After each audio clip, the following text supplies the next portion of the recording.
Welcome to Heirs of God Christian Ministries online service.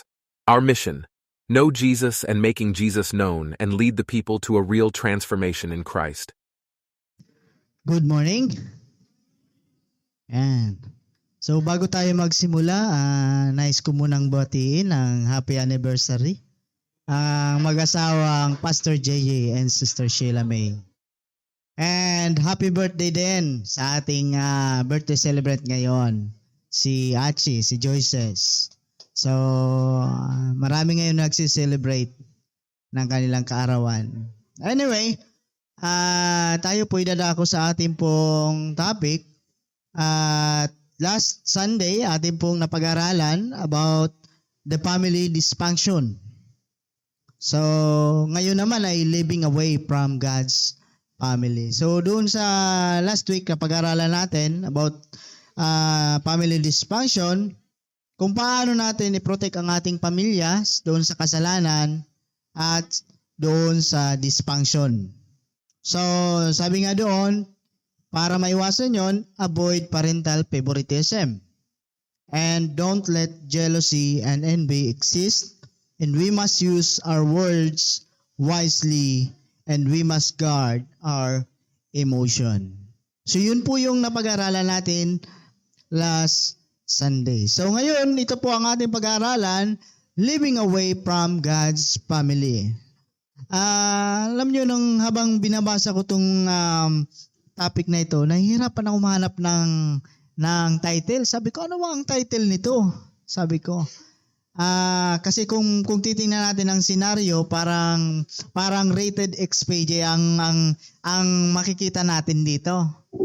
Parang puro masasama ang ano mo, hindi mo makita yung kagandahan. But anyway, habang pinag-iisipan ko to, sabi ko, doon ko nakita na mayroon tayong mapupulot na aral dito. Kasi kung titingnan natin, ang Genesis chapter 37, ito po ay patungkol kay Jose. Patungkol kay Jose. Tapos, pagdating ng verse 38, napunta kay Judah at kay Tamar. At pagpunta natin sa sa chapter 39, napunta ulit kay Joseph. So parang isiningit. Pero alam niyo po ba na napakalaki po ng role na ginagampanan ni Judah at ni Tamar sa ating buhay. Mamaya't malalaman niyo yan kung bakit sila naisulat at naitala sa Biblia itong chapter na ito because na may nais na iparating sa atin ang Panginoon sa umagang ito. At ang ating topic ay living away from God's family. So, makikita natin na kapag ang isang pamilya ikaw ay hiwalay sa pamilya, ikaw ay nagsimula sa broken family, ikaw ay maagang naulila, maagang nabalo, ano pa. So, marami pang iba na nahiwalay ka sa iyong pamilya. Alam niyo po, sila po yung mga taong prone na mahiwalay sa presensya ng Diyos. Hindi nyo ba napapansin na yung mga broken family, sila yung minsan nahuhuli, na natutukhang, na nalulung sa masamang bisyo because walang parents na gumagabay sa kanila para sila ay turuan, gabayan sa kanilang gagawin. So, dakulaon po yung responsibilidad ng isang parents o isang pamilya para gabayan ang kanilang anak sa kanilang paglaki. Kaya naman, kung titingnan natin dito, yung pamilya ni Jacob, sila po ay intact. Ibig sabihin, yung 12 tribes na yon, sila ay magsama-sama. Nagkaroon ngayon ng dysfunction, family dysfunction dahil sa selos, dahil sa favoritism. Nagkaroon ngayon ng hindi magandang pagkakaunawan, nawala yung closeness nila dahil doon sa mga nangyari. Kaya ang nangyari, itong si Judah ay humiwalay sa kanyang pamilya.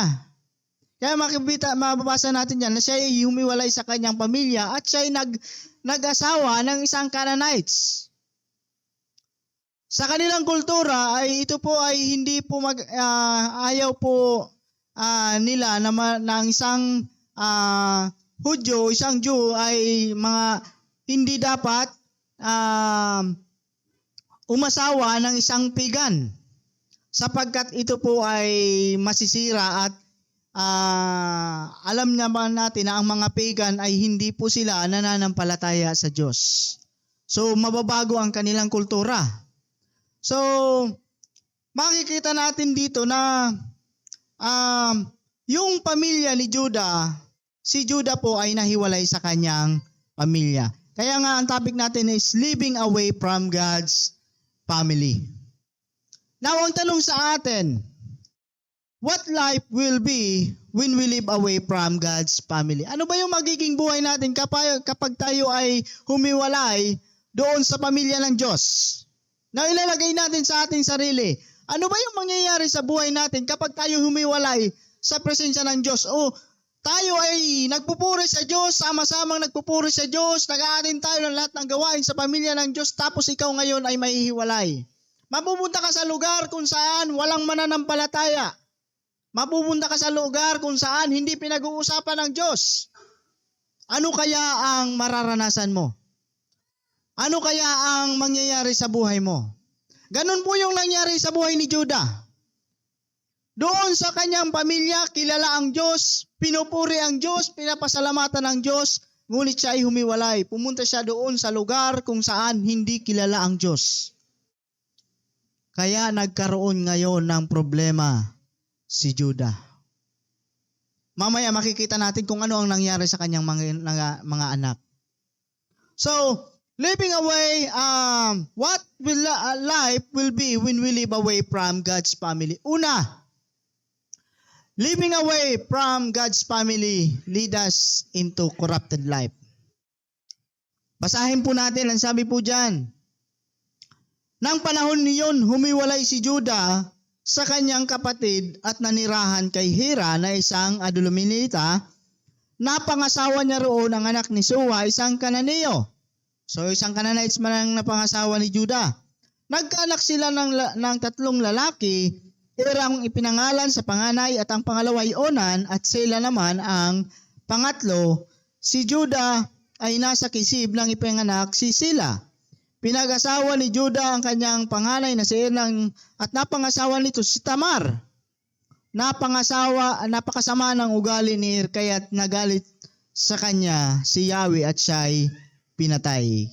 Kaya't sinabi ni Judah kay Onan, tungkulin mong sipingan ang byuda ng iyong kapatid upang magkaroon siya ng anak sa pamamagitan mo. So makikita natin dito na si Judah ay nagkaroon ng tatlong anak. Si Judah ay pang-apat na anak ni Jacob at ni Leah. So, ito rin si Judah din ang nag-suggest na huwag natin patayin si Joseph. Ibinta na lang natin si Joseph. So, siya po ang nag-suggest. And siya po ay nakapangasawa ng isang Kananea.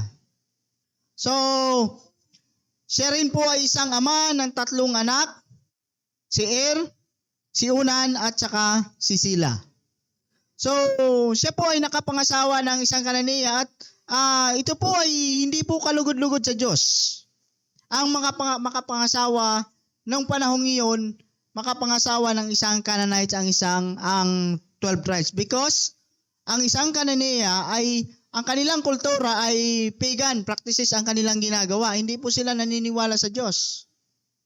Kung kaya't ayaw ng Diyos na makurap yung kanilang kultura at pagkakilala sa Diyos. Kaya naman, si Ir ay nakapangasawa din ng isang Kananea, si Tamar. At ang nangyari, si Ir ay namatay sapagkat napakasama ng kanyang ugali. Probably, ang ginagawa ni Ir ay masama din at hindi kalugod-lugod sa Diyos. Kaya, hindi na po minention dyan kung ano ang kasalanan ni Ir. Pero sabi dyan, napakasama ng ugali ni Ir, kaya siya'y pinatay ng Diyos. So because his mother also Canaanite and did not help it to live a godly life. Marahil hindi po natulungan si na mapalaki ng kanyang magulang na may takot sa Diyos because ang kanyang nanay ay walang takot sa Diyos. Hindi niya kilala ang Diyos. Marahil hindi niya naturuan ng mga godly na mga character, Christ-like character. Kasi nga, nag-asawa si Judah ng isang hindi mananampalataya. Now, ilagay din natin sa ating mga sarili. Kapag tayo ay humiwalay sa presensya ng Diyos at tayo'y nakipagkaibigan sa mundong ito, makukura po ang ating karakter. Tandaan po natin, kapag tayo ay nawala sa fellowship at ang nating mga napi-fellowship ay mga taga-mundong ito at hindi kumikilala sa Diyos, tayo rin po one day magiging katulad nila. Kaya nga minsan mangalas kita sa akita. Yes, yaon sa church, pigbubugbog kisalita ng Panginoon, ang ating mga anak. Tapos nakipagkaibigan sa labas, mga hindi mananampalataya. Pag uli, mangalas ka, nagmumuda na. Tapos mahapot ka, said mo yan na ukudan. Dai kami nagtuturo kayan sa imo. Minsan mataram ang aki, si ano baga ngaya, si friend ko baga ngaya, nagmumuda. Inarog ko man sa ngaya. O, hindi ba nagiging corrupt yung bata? Kaya nga, sabi nga sa 1 Corinthians 15:33, do not be misled, bad company, corrupt, good character. Kaya kung ang kaibigan mo, ang kasakasama mo, ay hindi mananampalataya, ganun din ang mangyayari sa buhay mo. Kung ang kaibigan mo para inom, paabot ang oras para inom ka man. Kung ang kaibigan mo babaero, maabot ang oras, babaero ka man. Kasi kung ano ang ginagawa nila, yun din rin ang kayong gagawin. Pero kung ang kaibigan mo ay nagsisimba, magsisimba ka na rin. Diba? Kung ang kaibigan mo nagpupuri sa Diyos, magpupuri ka na rin sa Diyos. Kaya nga, huwag tayong makihalubilo sa mga taong ang dala ay kapahamakan sa ating buhay. Kaya nga, piliin mo ang iyong kaibigan. Ano kung kunti ang kaibigan mo? Kung at least dinadala ka sa dinadala ka sa pagpupuri sa Diyos. Dinadala ka sa matuwid na pamumuhay. Kaysa marami kang barkada, dinadala ka naman sa kasamaan. Tapos pag-abot kang oras, nagkailang ka, hain sinda. Ni Saro, wala lamang nagdalaw sa imo sa ospital. Pag sa rinuman, tiripon. Pag nag-irilang, burulagan. Warang pakiaraman. Hainan kaibigan mong iyan. Kaya pumili ka ng kaibigan mo na kahit sa kagipitan, na kahit sa kahirapan, laging nandyan para ikaw ay tulungan at samahan. Hindi mo yan matatagpuan sa kung kanino man. Sa presensya at sa pamilya ng Diyos mo yan matatagpuan. Sapagkat ang Diyos ay pag-ibig. At kung nararanasan mo yung pag-ibig ng Diyos, makikita mo yan doon sa mga kapatiran mo. Kaya pumili po tayo ng ating makakasama. Sabi nga, corruption often begins when a person make choice to distance himself from God's people and to build friendship with worldly people. Kaya nga sa ating mga kabataan, ito yung sinasabi sa ating kabataan. Mag-asawa ka ng mananampalataya. Diba? Mag-asawa ka ng mananampalataya para patuloy kayong lumago at magkaroon man kayo ng pamilya, magkaroon ng takot sa Diyos ang inyong bubuing pamilya. Kaya nga sabi nga, do not yoke with unbeliever. Anong ginawa ni Judah? Nakipag-yoke siya doon sa hindi mananampalataya. Mananampalataya ba yung isang Kananiya? At Sir, mananampalataya ba si Tamar? Hindi po mananampalataya sapagkat ang kanilang pinapractice ay pagan practices po ang kanilang ginagawa. Kung kaya't hindi po naturuan ni Tamar, hindi po naturuan ng asawa ni Judah, si si Unan at si Sila para turuan na maging isang mananampalataya sa Diyos. Ganon din sa atin. Kapag tayo mga kabataan, kapag tayo nag-asawa ng hindi mananampalataya, darating ang panahon na tayo rin mawawala sa pananampalataya. Eh sabi ng iba, okay lang yan, pastor. Kung papipiliin niya ako, pastor, ano nga ang pipiliin mo? Kristiyanong makanos? O bako Kristiyano pero magayon? Sabi Kansaro, ako nga pastor. Pipiliin ko nga pastor. Magayon na bako Kristiyano. Natangaya. Sumagayon, pa-Bible study mo yan, pa-discipleship mo yan, makakilala yan sa Panginoon, mababago yan. Pero ngayon sumakanos, dawalong gibon mo, makanos yan. Pero maling-mali po kita. Maling-mali pong katuruan. Sapagkat ang tinitingnan ng Panginoon hindi po physical appearance, kundi spiritual. Tinitingnan ng Diyos ang puso ng bawat isa, hindi po nakabase ang Diyos sa physical. Sometimes tayo mga tao, doon tayo na-attract, doon sa physical. Hindi tayo tumitingin na yung tao yung doon, dadalhin ba tayo sa pananampalataya o ilalayo tayo sa pananampalataya sa Diyos.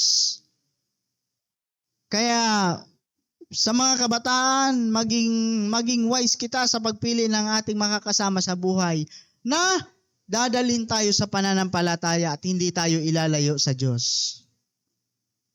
Maghintay tayo ng tamang panahon. Hindi yung na porket 30 ka na, nagmamadali ka na. Lord, maski sisay na sana. Basta importante makaagom ako. Wait patiently mga kapatid, may tamang panahon. Diba? May itinakda, may inilan sa iyo ang Panginoon. Sabi Kansaro, mahilig sa Lord, nagduman siya sa lugar kung saan sa Ayala. Tapos nailing niya duman sa pintuan kan Dunkin Donut. Ayun diyan. Kang nailing niya, sabi niya, Lord, sisay man niya ang nakapulang lumawas diyan. Iyon na ngayon an mag-aagom ko. Ang bilis ng prayer niya, no? Automatic ang prayer niya. Kang luminuwas, pagbukas kang pintuan, nakapula. Ikagwapo. Na-in love tulos. Kang luminakaw na, nadisganar. Pilay pa na. Joke man sana ngaya, Lord. Day pa man talaga ngaya kumago. Si Lord man ngaya, day man ngaya mabiro. Maghintay po tayo, may takdang panahon na inilaan sa atin ng Panginoon. At yung inalaan nyo ng Panginoon sa iyo, the best yun para sa iyo. Kaya maghintay tayo mga kabataan. Hindi po madalos-dalos. Yan naman kung 40 ka na. Malay mo pag 50 mo, itaw ni Lord. Ba? So wait patiently.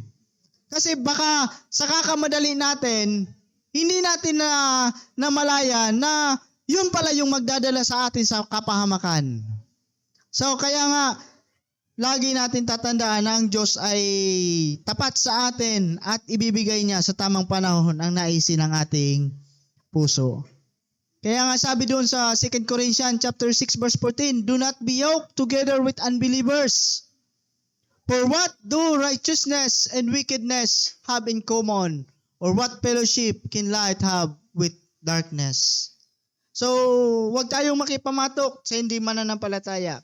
Kaya nga, dali natin sa Panginoon. Kung sa panahon ngayon, mayroon kang napupusuan, dalhin mo sa Panginoon. Ipakilala mo muna ang Panginoon sa buhay niya. I-train mo siya. Pakilala mo ang Panginoon. At ang Diyos ang magbabago ng kanyang puso para maging maayos ang inyong pagsasama.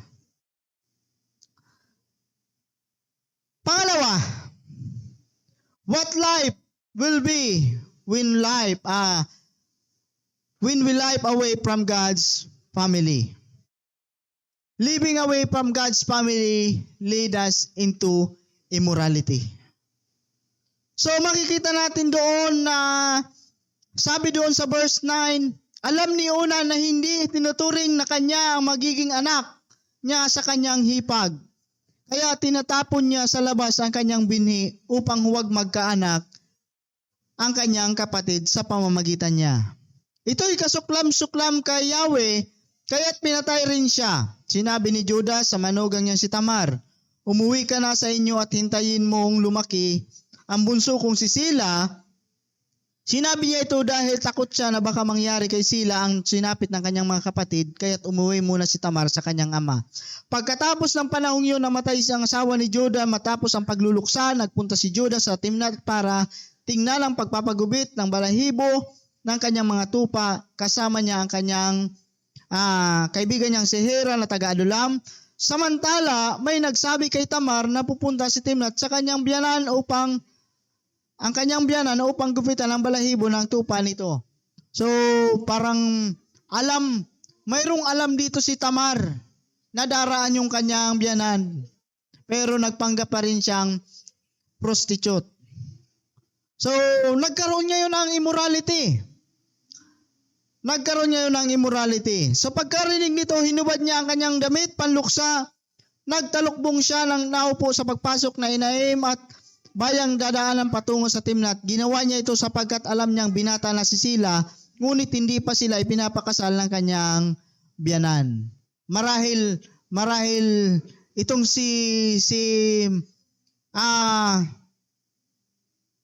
itong si Tamar ay marahil iniisip niya pagpunta doon ni Judah kasama ang kanyang anak na si Sila. Pero ang hindi niya alam, si Judah pala yung kanyang makakasama. Ang sisiping sa kanya. Pero alam niyo po ba't na ito po ay ang kultura noong panahon ay hindi po ganoon na yung tatay ng iyong anak ay yung magiging asawa. Pero ang kultura kay itong panahon, pag ang sarong anak, panganay ay namatay, yung maghahalili sa kanya ay ang susunod niyang kapatid. Para hindi po mawala yung inheritance. Yan po ay nasa batas noon. Verse 15. Nakita ni Judah si Tamar, inakala na ito isang babaeng nagbibinta ng aliw sapagkat may takip ang kanyang mukha. Lumapit siya at inalok ang babae na makipagtalik sa kanya. Hindi niya alam na ito ay kanyang manugang. Anong ibabayad mo sa akin? Tunong na babae. Sumagot si Judah, pabadadalan kita ng isang batang kambing. Payag ako, sabi ng babae, kung bibigyan mo ako ng isang sangla, hanggat hindi ko tinatanggap ang ipinapadala mo. Ano ang sangla ng gusto mo? Tanong ni Judah. Sumagot siya, ang iyong singsing na pantatak kasama ang kadina at ang tungkod mo, ibinigay nga at hiningi ng babae at sila'y nagsiping, nagdalang tao si Tamar. Pagkatapos umuwi siya at inalis ang kanyang talukbong at sinuot muli ang kanyang damit panluksa. Pag-uwi ni Judah ay sinugo niya ang kanyang kaibigan na taga-Adulam upang dalhin sa babae ang pinangako niyang kambing at bawi naman ang iniwang sangla. Nagtanong-tanong siya sa lalaking taga roon at ang sagot ng mga walang gayong babae roon. Nagbalik kay Judah ang kanyang kaibigan at sinabi ang nangyari sa kanyang lakad, kaya't sinabi ni Judah, hayaan mo sa kanya diniwang kong sanla, baka tayo pagtawanan ng mga tao at dinala mo sa kanya ang kambing, ngunit wala siya roon. Magkaraan ng 3 buwan, may nagsabi kay Judah, ang manugang mong si Tamar ay naglaro ng apoy at ngayon nagdalang tao. Ilabas ninyo siya at sunugin ang utos ni Judah. So nagkaroon ngayon ng immorality. Dahil lang panahon iyon, nang pupunta doon si Judah para puntahan ang kanyang kambing para pagpagupit, ito po yung tinatawag doon sa kanilang time na pest, na parang malaya na kung ikaw ay isang walang asawa, binata, ikaw ay malaya na pumili para ikaw ay makipag-sex. Ganun po, may time na ganun doon sa kanilang kultura. Kasi nga, doon sa kultura na napuntahan ni ni Judah ay ito po ay pagan. Wala po silang pakialam kung ano ang mangyari. Hindi po sila aware na yung ganong gawain ay hindi po kalugod-lugod sa Diyos. Kaya naman, kurap na po yung karakter ni Judah. Kaya kang naaraman ni Judah, soltero man ngaya ako, pwede ngaya ako, buwelo ngaya ako. Kaya masabay ngaya ako sa practices na ito, ng pagan na ito. May festival pa lang ganito. Parang, kaya nangyari, naghanap ngayon si Judah ng kaaliwan. At hindi niya man alam na yung palang nakuha niya ay si Tamar. Kaya nagkaroon ngayon ng immorality. At nagbunga ang kanilang ginawa. Nanganak si Tamar ng kambal. Ganun din nangyari, di ba? Meron din instances nagkaanak ng kambal. Sino yung kambal? Si Jacob at saka si Esau. So nagkaroon din si Judah ng anak na kambal. So makikita natin dito, si Er was so evil na napakasama ni Er, and the Lord took his life. His sin is not mentioned. Probably itong si Er na ito ay immorality din ang kasalanan nito. Dahil hindi sila natuluan ng kanyang magulang. So Tamar and Onan, kaya nais ng kanilang ama na ipakasal si Judah, ipakasal ni Judah si Tamar sa kanyang sunod na kapatid na si Onan. Ito po ay tinatawag na liberate marriage. Pag sinabi natin liberate marriage, ito po ay from the Latin liber o meaning husband's brother. Yan. Sa panahon noon, kapag ikaw ay panganay at namatay yung panganay, yung pangalawa, yung susunod, yun po yung magiging asawa. Nasa Mosaic Law po yan. Sabi yan sa Deuteronomy chapter 25 verse 5 to 10. Nansabi po diyan, po bro Sandro. Deuteronomy 25. Sabi diyan, kung may dalawang magkapatid na nanirahan sa parehong bahay at namatay na walang anak ang isang lalaking may asawa, ang byuda niya ay hindi maaaring mag-asawa sa iba, dapat siyang pakasalan ng kapatid na namatay at ito ay tutupad sa tungkulin ng kapatid na namatay. That is inheritance. Ang kanilang unang anak na lalaki ay isusunod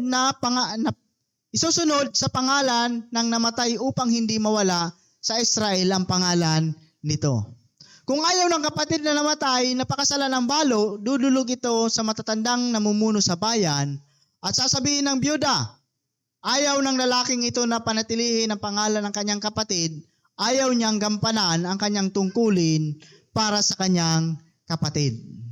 Yan. Kung magkagayon, ang kapatid ng yumao ay ipapatawag na matatandang pinuno at pagsasabihan, kapag ayaw pa rin niya, lalapitan siya ng byuda, hahablutin ang sandalyas nito at saka duduraan sa mukha at sasabihin, ganyan ang bagay sa mga taong tumatangging panatilihin ang pangalan ng kanyang kapatid.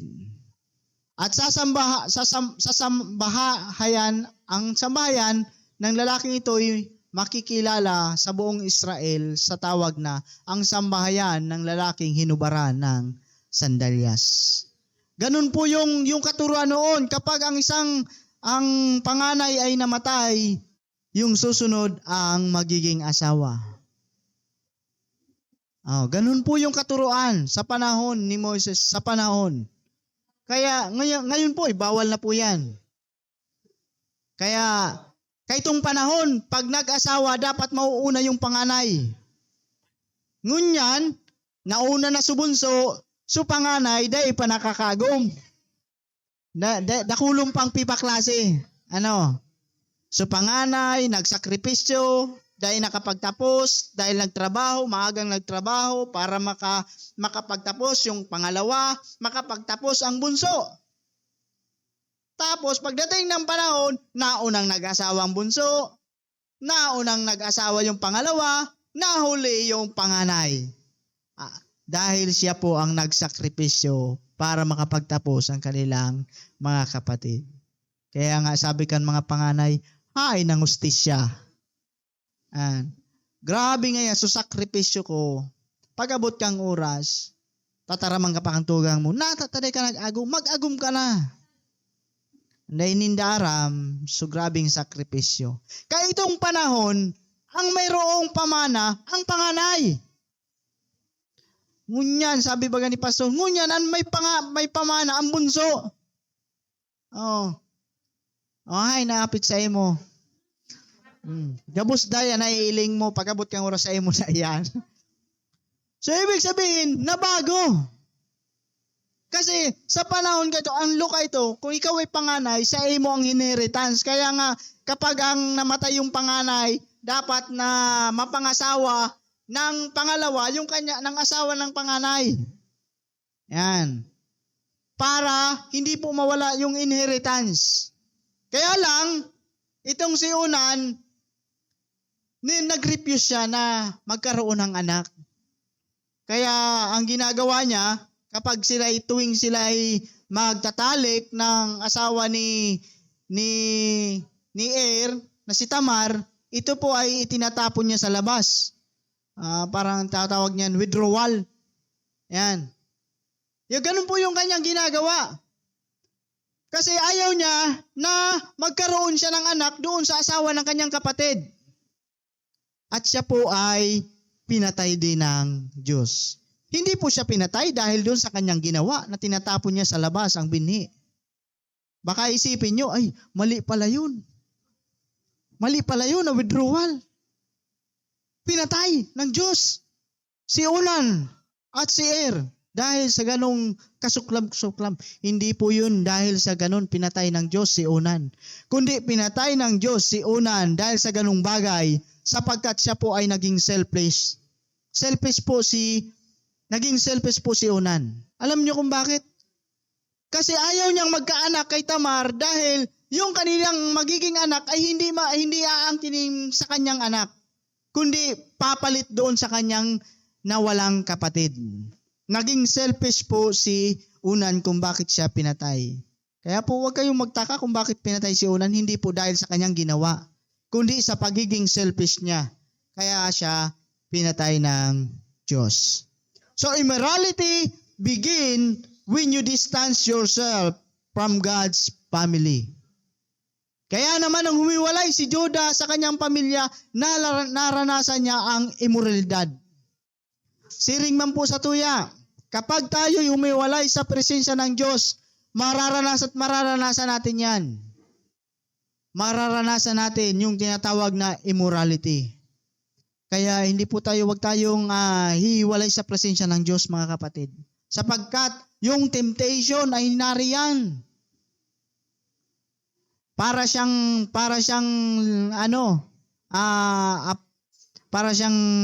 apoy na pag bigla lang yan minasilyab ang tentasyon. Kaya nga lagi tayong nakaintak dapat sa Word of God. Lagi tayong nakaintak sa presensya ng Diyos sapagkat yung tukso, yung temptation ay nariyan para hindi tayo humantong doon sa immoralidad sa ating buhay.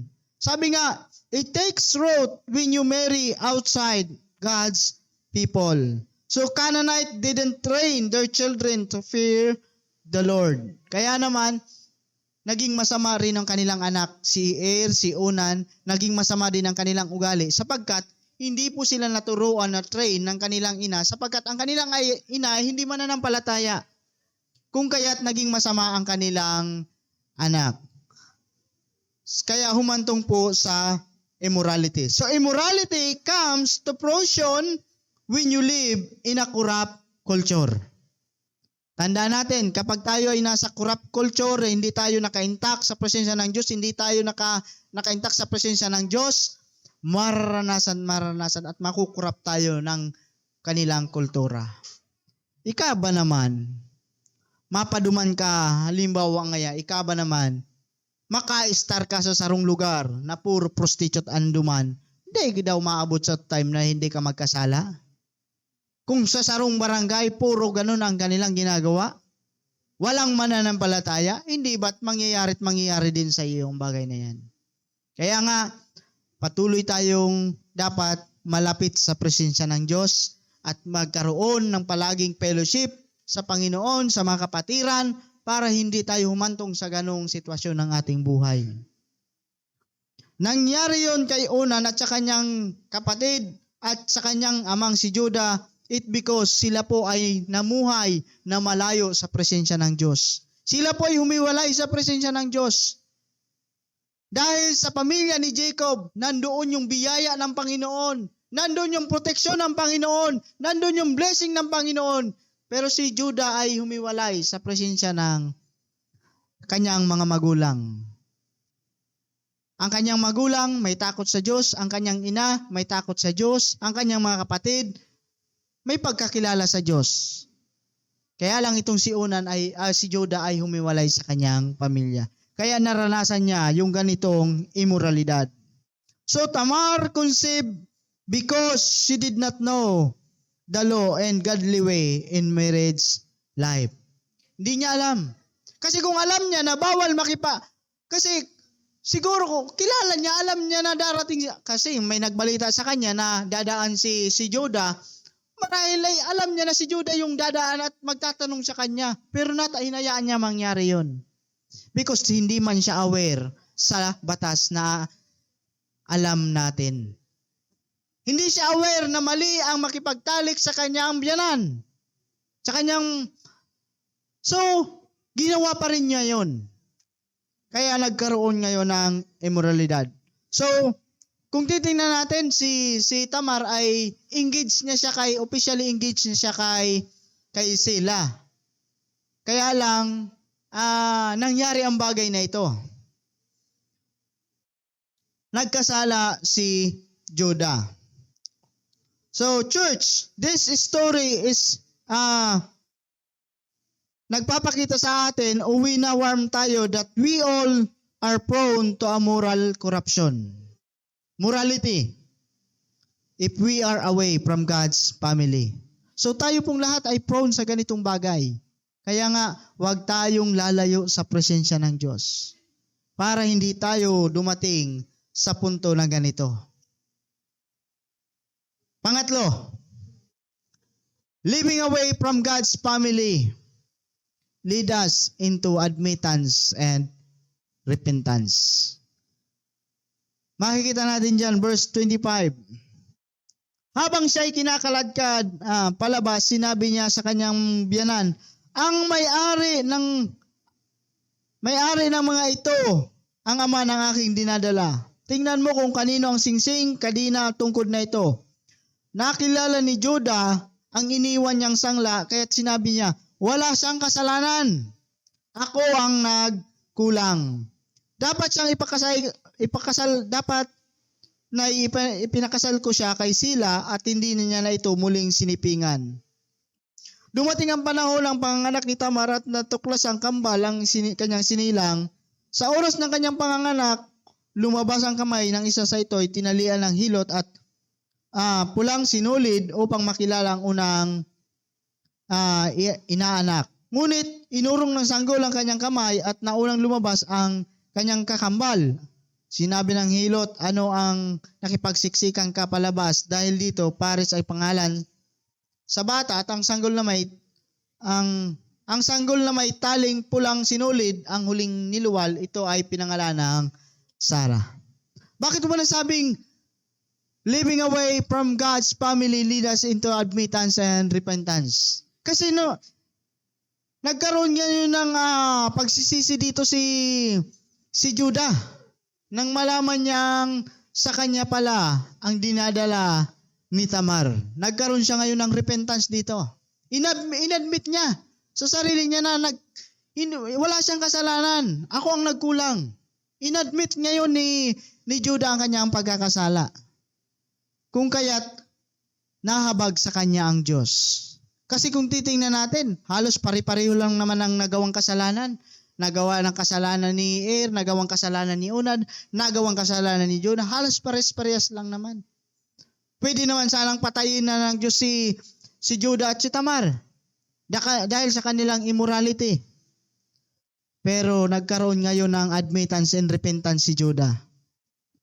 Kung kaya't hindi siya pinatay ng Diyos. Dahil mayroong palang purpose ang Panginoon sa buhay ni Judah at ni Tamar.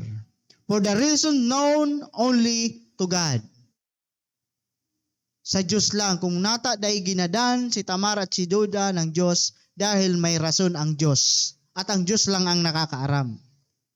He chose to make Er and Onan example of His judgment. But Judah and Tamar, the object of His sovereign grace. Bakit nagkaroon ngayon ng sovereign grace? Dahil may purpose ang Diyos sa buhay ni Judah at ni Tamar. Pero sabi nga, kung ano ang ating itinanim, yun din ang ating aanihin. Kaya dumating sa point na si Judah, ang lahi ni Judah ay nagsuffer ng 400 years na pagka-slave. At 400 years din na hardship and suffering. Dinanas din po yun ni Judah ang kanyang ginawa. Pero alam niyo po, dahil si Judah ay nagrepent, binago po siya ng Diyos. At ginamit si Judah at si Tamar para ipanganak ang ating tagapagligtas na Panginoong Hesukristo. Dahil kay Judah at Tamar, magsisimula at ipapanganak ang ating tagapagligtas. Kung iisipin, napakasama ng kanilang ginawa.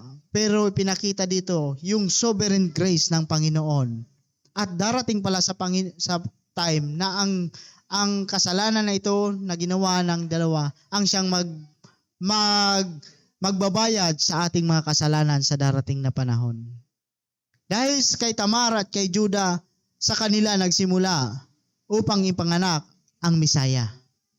Kaya kung babasahin natin ang Biblia, kung kanino nagsimula ang lahi ni Jesus Christ ay sa lahi ni Judah at ni Tamar. Kaya makikita natin yung sovereign grace. Dahil sa pag-admit ng kasalanan ni Judah, si Judah po ay binago ng Diyos. At dahil sa kanyang repentance, sila po ay ginamit para ipanganak ang tagapagligtas sa darating na panahon sa ating mundo. Sa pamamagitan ni Kristo na ating Panginoon at tagapagligtas. Ganun po yung grace ng Panginoon. Even though tayo po ay makasalanan, darating ang Panginoon sa oras na tayo ay nagrepent sa Panginoon at tayo nagsisi sa Panginoon, bibigyan tayo ng second chance. Kaya po, ang Diyos po ay mahabagin sa atin. Dahil sa kanyang habag, ginamit si Judah at si Tamar para ipanganak ang ating tagapagligtas.